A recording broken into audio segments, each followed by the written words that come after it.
Hi, grade 4. We're on chapter 14 of Wolf Hollow. Toby was wrapped in an army blanket. His feet were bare. Annabelle, it was both statement and question. Hey, Toby. I realized I had no idea what his last name was. I had no way of calling him Mr. Anything. He looked past me, perhaps expecting my father to walk out of the gloom. What's wrong? The constable told us that you'd gone away, and you might have taken Betty with you, or that you know where she is. And he called the state police, and they're going to be here soon to look for you. I had more to say, but that much had used up all of my breath. He thought about it for a minute. The girl who said I threw the rock at the German?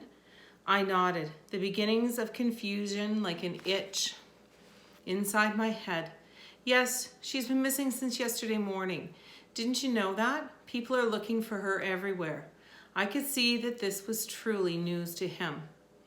The constable came to see you last night, but you weren't here. He thought you might have left, maybe with Betty. My voice trailed away. His face was white, and even whiter now. You didn't know she was missing? He shook his head. I was fishing under the creek bridge. I traded the fish to Turner for jerky. The Turners raised cattle and pigs for meat. My father liked their jerky too, and it lasted for a long time without an icebox. Stayed in their barn until the rain let up, and I came back here late. He turned and looked into the smokehouse. Someone stole one of my pictures.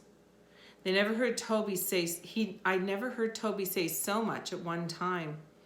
Constable Leska took it, I said, the one that showed me on the path to school, and he looked at the pictures that just came back in the mail too.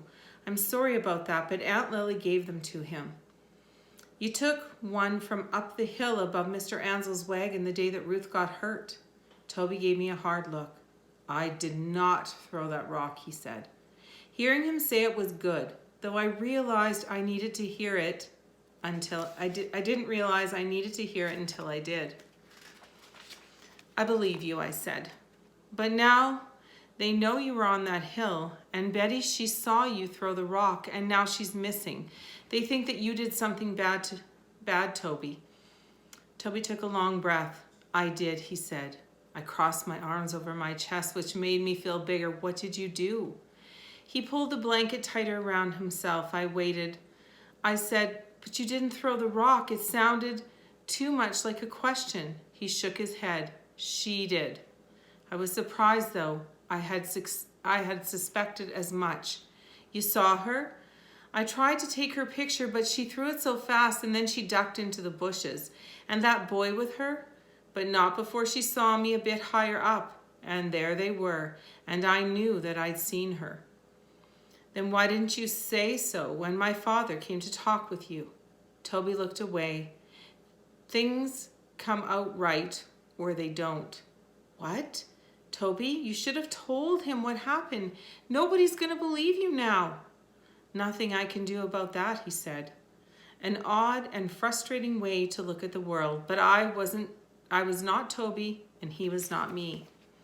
We stood for a long moment. All around us the birds woke up in the sky, and I heard in the distance people calling for Betty. Toby took a step back into the smokehouse, which made up my mind for me.